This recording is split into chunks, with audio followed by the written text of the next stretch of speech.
you don't realise it until you do something like dry Jan, how much alcohol is ingrained in every single day lives. It's so expensive now.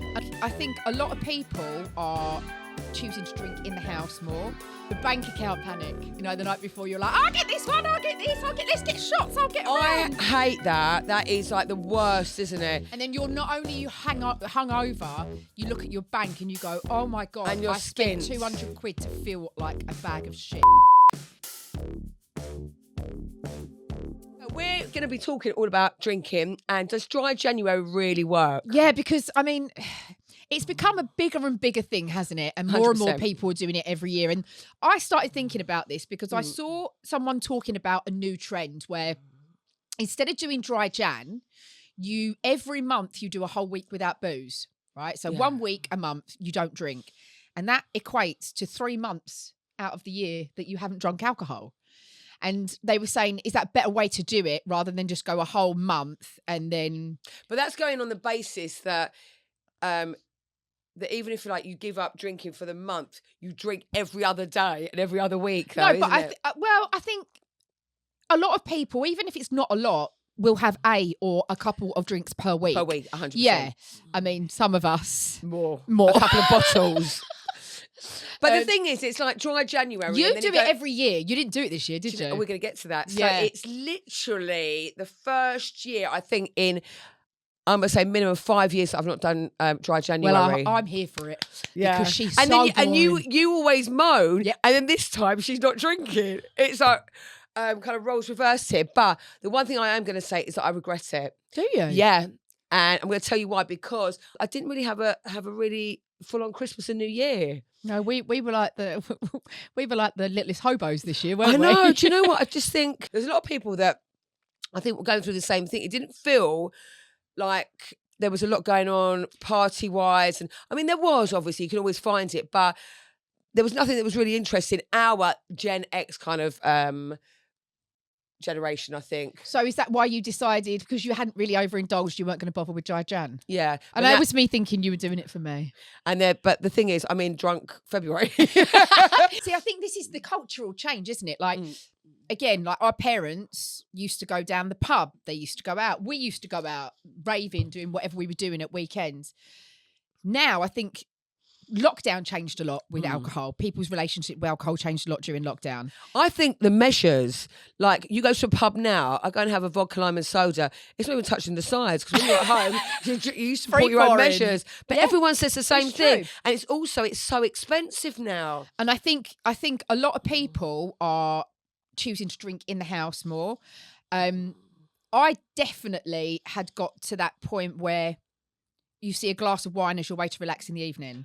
Yeah. So like long day, I can't wait to get in. You know, as a woman, I'll take my bra off. Yeah, it's always, that is the thing. We were talking about this earlier, to take the underwire off. Take just the let bra it all off, kind of... get my pajamas on, And then pour a glass of wine. TV on. And breathe. Yeah. So I think there's a lot of that. But I guess there's a difference between having, you know, a glass of wine or a couple of drinks and getting drunk. And I think it's the drunk culture that we're talking about today. And we're going to come to that. But first of all, I just want to cover, like, why do we drink? And there's some reasons, like, you know, it's so embedded, I think, into our culture. And like, it's a British thing as well, isn't it? It's yeah. a really British thing. Well, we're going to talk about, like, you know, different countries you go to. They dread the Brits coming over, don't they? They're falling in the street and just the actual behaviour. I think, are we getting better or... Nah, No, I don't think so. But yeah, why do we drink? We always drink, like say at weddings or something, you're always kind of toasting, aren't you? Yeah. If I'm going out with my friends, I do sometimes get the horrors thinking I'm definitely waking up with a hangover tomorrow. No matter what, when I go out, I should probably have more, you know, what's it? Discipline. I couldn't even find the word in my vocabulary. Doesn't exist, does it? Doesn't exist. It's like, but everywhere you go, it kind of I wouldn't say revolves around drinking, but you go to a launch, you go to a friend's for dinner. I think you don't realise it until you do something like dry Jan, how much alcohol is ingrained in every single day lives. Everything. Like, I know for me, you know, if something great goes, yeah, let's celebrate. Let's go and have a glass of champagne. I'm having a really shit day. I'm going to have a glass of wine. Or, you know, everything. You celebrate something, it's alcohol. You're going out. There's a lot of things revolve around alcohol. Definitely. Our weekends mostly. But the thing is, I mean, there's a big kind of culture, I think, now as well about sober, isn't it? The sober curious, the sobriety society. I think I just made that up, did I? I quite like that. I quite like that. She's clearly not in the sobriety That was basically society. me spinning around, but with a microphone. But that's great. I like sobriety society. Yeah. But I've got so many friends that are sober now, and I love it. When I go out with them, I actually get quite excited because I know that I'm waking up feeling nice and fresh. Yeah. And you do get nicer conversations, maybe not as funny, but you know, there is something about, you know, also thinking that you can go out and have a great time without relying on alcohol. I think again, it's a generational thing, right? I think it's the Gen Zs are much more sober curious than us lot ever were. 100%. I mean, we were sitting in parks drinking White Lightning cider and Pink Lady and all of that 2020.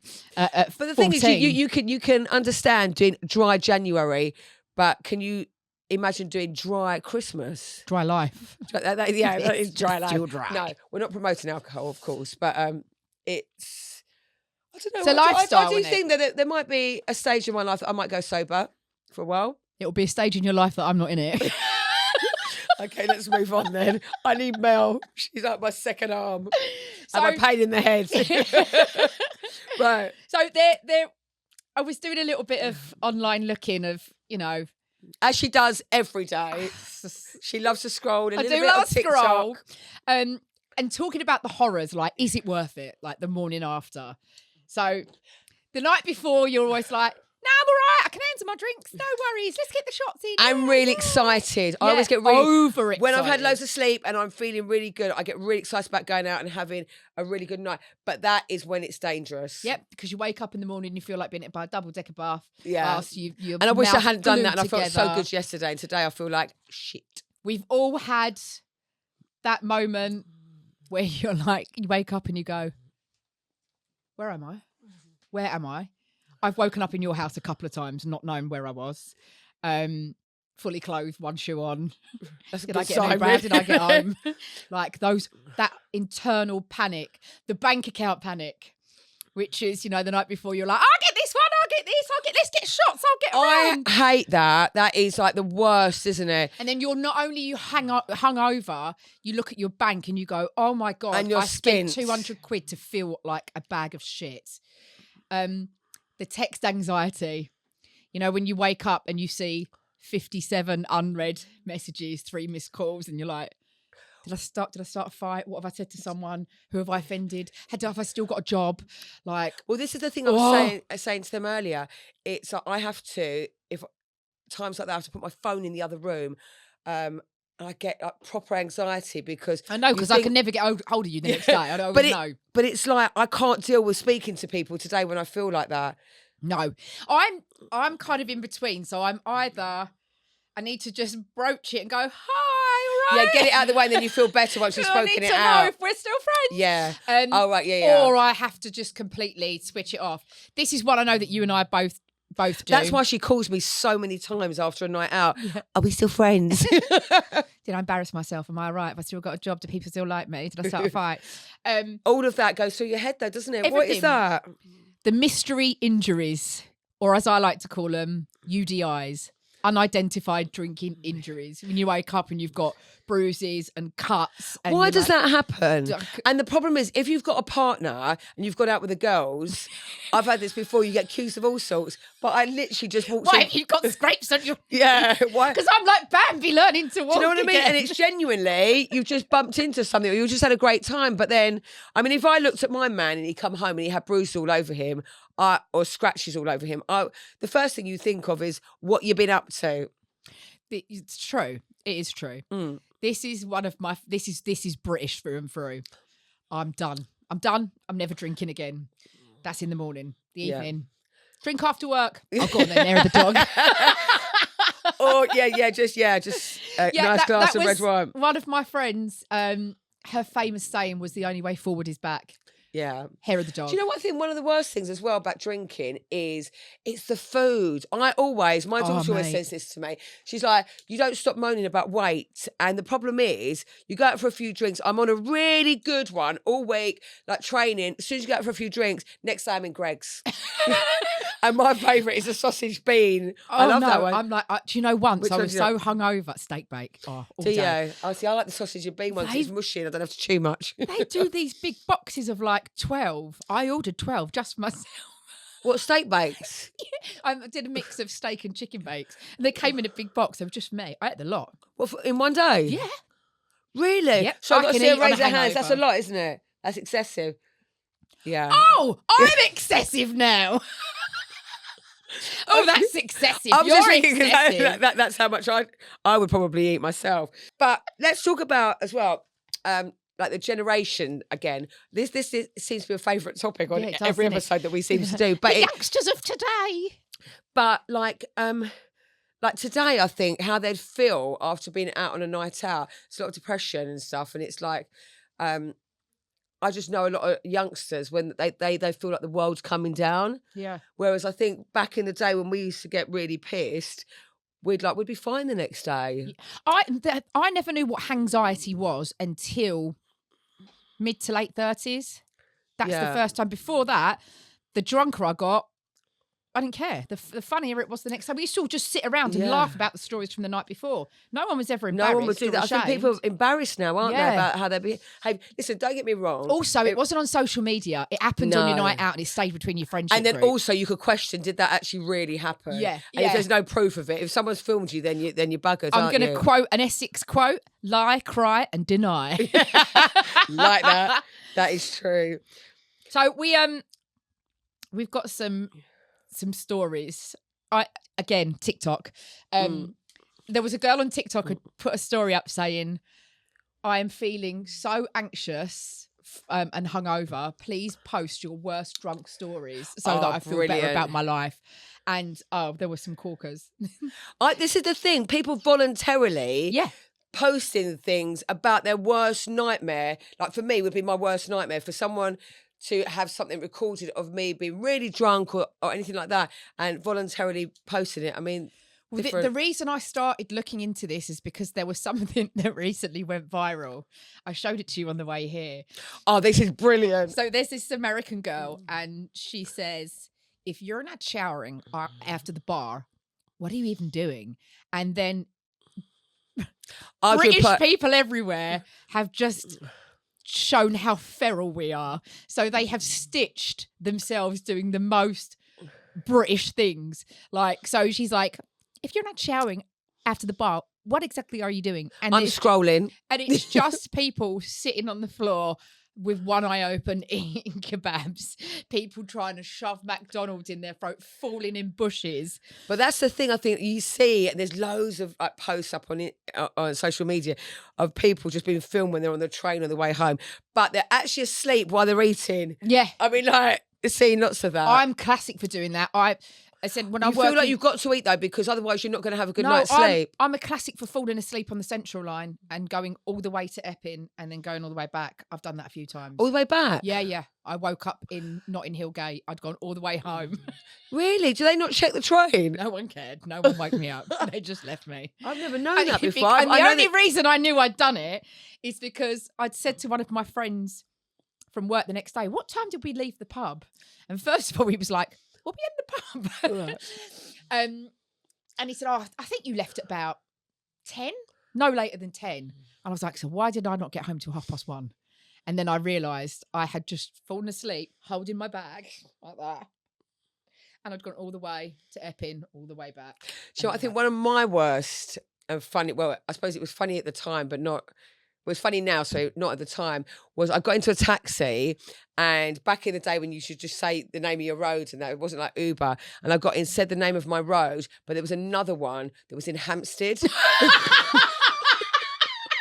And he just woke me up. I've got out and I'm thinking like... Oh my God, that's the horror. Which is actually, now I I mean, it's different because we've got Uber now and we have to make sure that we put it in. I've actually got mine just as the home. So it's a drop. So I just have to press home and not type Have you ever had anything an Uber in. turn up to pick you up and then just cancel the job? I had that happen. Well, when they look at you. Yeah. I was No. with my friend. And I was trying to put her in an Uber and I saw the Uber coming and I'm going like this. And he took one look at her and it just went cancel. Yeah. I would. It just went, Uber is trying to find you a driver. But I would, wouldn't you? If you was an Uber driver and you saw people being sick. She weren't. She was just like that. And I was going, oh, for the love of God. But you know, as soon as she gets in, she's got a bit of movement in the car. It's like, "Rrr." So here's some classics. what other stories we got? This is one of the... I tried to stalk someone on Facebook. I thought I was searching. I thought I was searching their name, but I was just posting their name as my status over and over again. Oh, could you imagine? That's probably one of my favourites. I was once so drunk I screamed across the bar at a 50-year-old man, calling him an outfit repeater because I'd seen him the weekend before in the same outfit. Oh my gosh. But it is funny what the things that you'll come out with when you're drunk, though. Outfit repeater. You definitely get bolder. Oh yeah. Got more confidence, and that's where the anxiety and the morning after comes from. You never do that. You never. Sorry, and like guys. how you know what, I've done it before as well. When you're somewhere and you want to say something to someone, like I don't know, or be like someone that you I don't know, maybe you fancied them, or it might be a colleague or a boss or something, and you get brave and you're like, yeah, I could do this. Next day you're just like, oh shit, what have I said to them? Well, actually, I've got one here from someone who did something around their work. That I got drunk and messaged my boss saying how much I love the company and asked if I could be invited to future board meetings. This one I could see you doing. I walked into my neighbour's living room uninvited, Yeah, drunk, to say hi because I noticed that their lights were still on a Monday night. Yeah, That would be a you, wouldn't it? yeah, definitely. All right. Me. This one again. They've all got bolts in their doors now.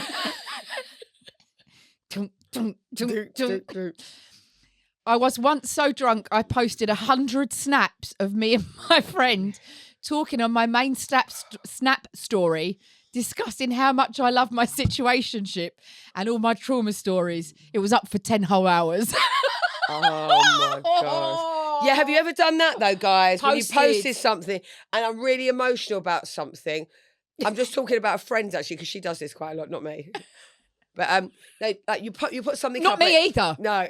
When you put something up, you're either really emotional or you've got a point to say and you really get it out and you're really proud of that long kind of message that you put up. And then, the next day you're like, it goes, why would I do? What was I doing? I'm going to be honest here. I don't do that kind of thing, but I do see it quite a lot. And I think, what's going on? I know. I remember a friend of mine when we lived in Ibiza, we kept like completely losing half the night. Like, when you're like... That was Sambuca. I don't... Oh, yeah. The Sambuca shots you used to forget things. I don't know where I was. So he had an idea of, I'm going to start writing in my notes where I've been throughout the night. So the next day I remember.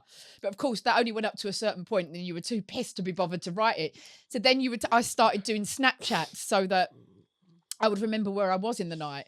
But of course, then you... Do you know what? It's really weird because I was watching that the Robbie Williams film recently, and he always talks about like having blackout memories, like from obviously his drunk days, but also he can't remember birthdays of like his immediate family, so they're all tattooed on his arm. But the other thing I watched a film actually, and there was a person that kept going out getting drunk, but when they get drunk and they have a complete blackout, there's nowhere they went or how to get home, so they had a barcode or something scanned on their arm, so please get me back to this address, and they didn't want to put the actual address on it, but it was a barcode. What are you saying? We should book something an appointment? along those lines, yeah. Or just that. a telephone number. You probably don't want to put your address on you. Yeah, but that's no good because you'd be my in case of emergency person and you'd be with me. No good calling you. No. I was once so drunk that I locked myself in a bathroom. I drunk Instagram DM'd an old situationship, telling him it was going to be us in the end. He responded saying, "No, it won't be," and blocked me. Oh my God, yeah. I'm sure there's a lot of that. your mind's definitely not working properly when it's drunk, is it? So, and I think, do you know what? If there's one bit of advice that you'd give to yourself about drinking, what would it be? Don't. Yeah, I think mine would be like moderation. I'd love to be able to be someone that can go, that was nice, I really enjoyed that, and that's my limit now, that's enough. But I don't. Once, I've never been that sort of person that opens a bottle of wine and then puts the cork back in, or it's just, if I'm going to have one, I'm going to have one, yeah. I think the advice, like, when you do get to a stage, if you're going out, that you're falling out with people, you're falling over, or it's affecting your work, you're not getting up, then you've got to start kind of questioning yourself. Yeah. Luckily, not at that stage yet, so... but I think that's the thing, if you kind of get to that kind of stage, and you've got to 100%. Really think about. But listen, there's nothing wrong with the odd drink. That's like I said, like, this is why I haven't been drinking, because I'm so busy and I just know me, and I can't do both. Oh my God, how would you feel if you was going out with someone and every time they got really drunk, they kept throwing up? Oh no, see, I'm not a vomiter. No, I'm not a vomiter. I'm not a vomiter. Oh, I will pass out before I vomit. That my body has this thing where I'll go. I wish mine would do either, because then I'd actually stop drinking. But I think, someone that kept vomiting, it's disgusting. Or can't hold it. Can you imagine? Well, we've covered lots today, you know. I'm pretty sure that there's either someone that's watching or listening that can relate to one or probably 5 of those stories. We've all been in situations. I mean, that's maybe why people do end up, you know, taking the clean and the sober routes. And good for you. And I think it's amazing if people... can do that and feel better about themselves. Absolutely. I think that's the key. You want to wake up in the morning and not have all of those horror stories. I'd like to have the best of both worlds. The best of both worlds. But yeah, so if anyone's got any advice to like cure anxiety, the beer fear, any hangover cures. Like, do you know what? This is the thing. It's like now, it's so funny. Back in the day, we used to like literally, we'd wake up, just get on with it. And also when you're younger, you can deal with it. You just have a full fat fry up and just get on with it. Yeah, but now you've got all your electrolytes. You've got a plan of recovery for the next week. Yeah. You've got like, normally I used to do when I was doing all my training, I'd cook my food the day before, have it in a container in the actual fridge. Do you know that's taking it a bit too far. You know what I've done? But normally it's just a takeaway now, isn't it? No, well, this is how disgusting I am. You think that Greg's was excessive. I once was so hungover, I ordered Subway, and as it got delivered to my house, literally, I then ordered Pizza Express. I had to wait for the one delivery driver to drop it off so that I could order the next takeaway. That was takeaway 2 of 4 that day. Yeah. I don't really know what to say to that. Well, listen, I, once again, love talking to you, Mel. Love talking about all this. Cheers. And I actually thought I knew everything about you. Cheers, darling. And I'm finding out so much more, which is great. And you guys are finding out lots about us. Don't listen to everything that you hear. Don't take our advice. Don't believe everything you hear. But do as we say, not as we do. Yeah. But until next time, thanks for watching, guys. Make sure you give us a follow. It's Lisa Nash. It's Mel Cameron and the London Podcast Studios. Give us all a follow and make sure you tune in to our next episode.